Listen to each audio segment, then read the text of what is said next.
سلامونه احترامات نیکی هیلې په اوس په موجوده حالاتو کې جرمن ښار میونخ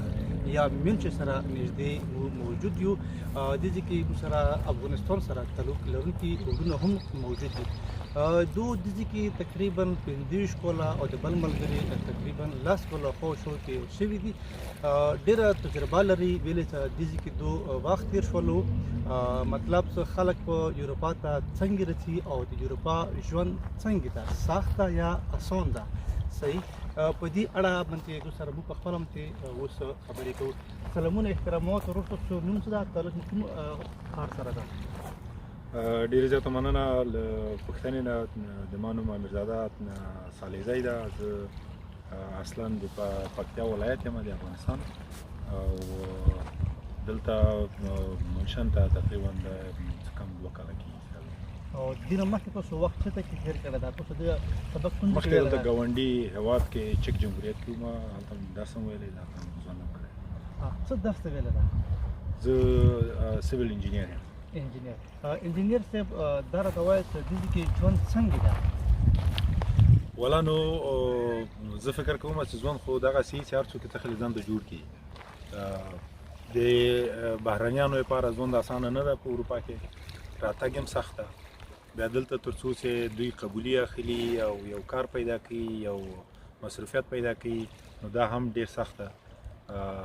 ولې موږ ډېر موفق مهاجر هم لرو چې دلته حتی د آلمان پارلمان ته رسېدلي دي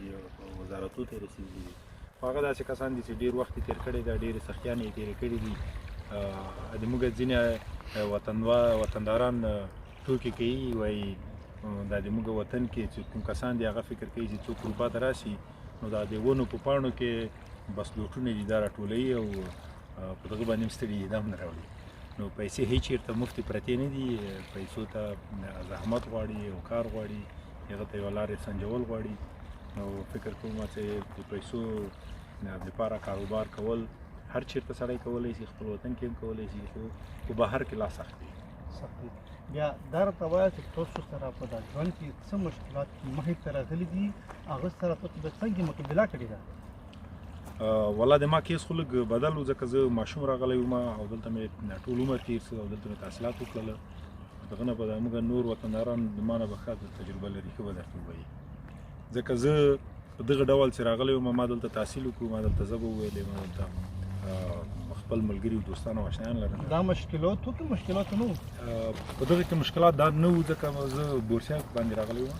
نو د بورس په هغه کې څوک چې راسي اروپا ته هغه بیا ډېر اسانې سهولتونه لري هغه دغه کسانو په اساس دوی قاچاقي راځي دلته ډېر زیات فرق کوي انجینیر صاحب بیا دا راته وایه چې تاسو څه مشوره ورکوئ چې کوم نوی کول دا کوم ځوانان دي تاسو څه مشوره ورکوئ چې آیا هغه قانوني راشي یا غیر قانوني راشي که بیا قانوني راشي بیا څه ښې لارې دي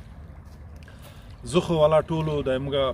خپلو اشنایانو دوستانو ته هم همدغه خبره کوم چې هېڅوک دی په غیر قانوني لاره باندې نه راځي د ما مشوره ورته همدغه ده غیر قانوني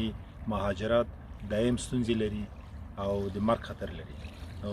د دې په خاطر زه هر یو ځوان ته وایم اروپا ته راتګ لارې ډېرې اسانه دي ډېرې زیاتې دي اوس مثال دلته په اروپا کې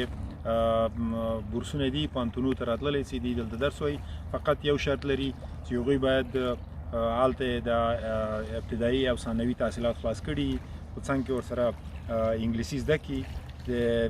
انګلیسي بینالمللي ازموینې یو امتحان یې ورکړی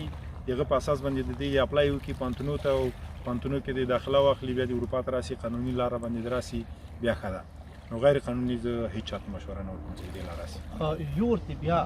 تاسو که دغه خبره لږ په تفصیل سره وکړئ چې کوم دي قانوني لارې دي مطلب لکه نور په تفصیل سره وکړئ چې خلک ډېر په اسانه باندې پوه شي زه فکر کوم هغه ځوانان چې سبق ووایي 12 پاس سي او خپل وطن کې انګلیسي ژبه سمه زده کړي بیا د هغې په اساس باندې اروپایي پوهنتونونو ته اپلای وکړي نو دلته دوی ته حتما اډمیشن وکړي هغه اډمیشن یې چې واخیسته دوی به اسانه قانوني لاره باندې اروپا ته راسي لکه زه چې راغلی وم که نه نو هغه کسان چې قاچاقي راغلي دي زه ډېرې پېژنم ډېر سخت سختیانې په لارې کې لیدلې دي، د مرګ سره مخامخ شوي دي. بیا چې دلته راسي هغه قبولي هم ورته ډېره سخته ده، د هغوی دپاره دلته په کمپو کې ژوند تېرول هم ورته ډېر سخت دي. بیا چې ژبه زده کوي او یو مسلک پیدا کوي نو دوی باندې خامخا 15 شپږ تر 10 کلو پورې دا عبث تېرېږي، ډېر سخت ژوند په تېرېږي، تر څو چې بیا ځان ته یو مسلک پیدا کړي او کار پیدا کړي او چېرته جای بجای سي نو دا کلونه وخت غواړي. لیدونکو انجینیر صاحب ډیره قیمتي او ډیره قیمتي مشوره ډیره قیمتي خبره وکړله چې ځوانانو ته پکار ده چې 12 پورې هم افغانستان هم پاکستان کې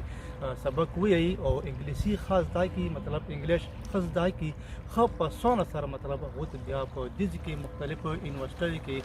داخلي ملویږي. همداسې ده؟ بالکل همدغسې ده دقیقا. انجینیر څنګه مو ډیره زیاته مننه کوو چې دې قیمتي وخت مو ته راکړلو بیا مطلب قیمتي خبرې تاسو سره شیر کړه. پروژه جان تاسو مو سره خپل تعارف وکړئ، نوم څه ده او کوم ځای نه راغلی یو؟ نوم مې احمد ځای ده، د افغانستان یم، افغانستان کې د بغلان ولایت یم، اوس فعلا د جرمني په منشن ښار کې زندګي کوم. ورور بیا دا راته وایه چې کوم خلک نوي راځي هغوی دپاره تاسو څه مشوره ورکولی غواړئ چې هغوی زر تر زره څه وکړي دې ځای کې؟ نوی راتګ خو لارې ډېرې سختې دي، مشکلات ځکه ډېر دي لارو کې، خو دوی چې قانوني توګه باندې وغواړي دوی کولی شي هلته د جرمني ژبه زده کړي، کورسونه ووایي، دوی کولی شي چې بیا د جرمني سفارتو کې د افغانستان همسایه ملکو کې چې اوس فعلا شته، پاکستان ده، انډیا ده او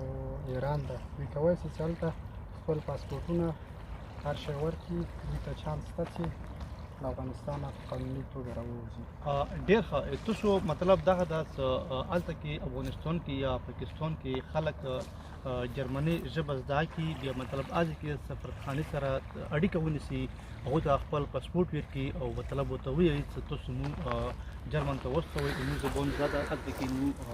څه بل هنر زده کړو. په دې بخش کې جرمنی چې ده کارګرو ته ضرورت هم لري او بل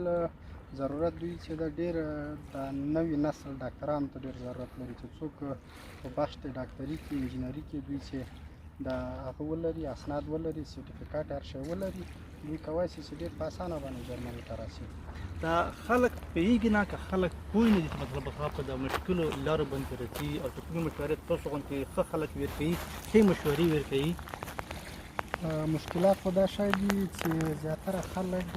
تعلیم یې نه ده کړی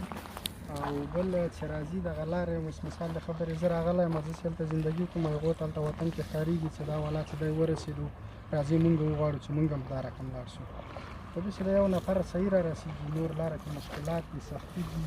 ډېر تکلیفونه دي، خلک مړه کېږي، له وږې مړه کېږي، ځنګلو کې پاتې کېږي، داسې مشکلات سخته ډېر دي. نو هغه نه بهتره دغه ده چې سړی قانوني راشي، بهتره دا ده چې قانوني راشي، قانوني سفارتو ته چې خپل پاسپورټونه او د ویزو لپاره کنټراکټ وکړي، دوی کولی شي چې قانوني توګه باندې راشي. او دلته کې بیا څه چانس شته د هغو نوي ځوانانو دپاره چې مختلفو شعبو کې سبق وي یا څه هنر زده کړي، که هنر زده کړي څه هنر یې به زده کړي مختلف؟ دوی کولی شي چې په افغانستان کې مثال د خبرې دلته قانوني د جرمني ژبې کورسونه چې دي هلته چې یا پاکستان کې یا افغانستان کې یا کوم بل همسایه ملک کې ویلي چې لږ په خبرو پوه شي، دوی ته دلته کولی شي چې په هر بخش کې درس وغواړي، دوی کولی شي چې ووایي. دوی ته ضرورت لري چې دوی درس دی او دوی په هماغه بخشو کې دوی کولی شي چې ادغام وکړي. وخت راکولو ډېره مننه، یو جهان مننه. تا نه مننه. لیدونکو تاسو ولیدلو، خبرې مو واورېدلې، خصوصا د انجینیر صاحب مو د ورور خبرې تاسو واورېدلې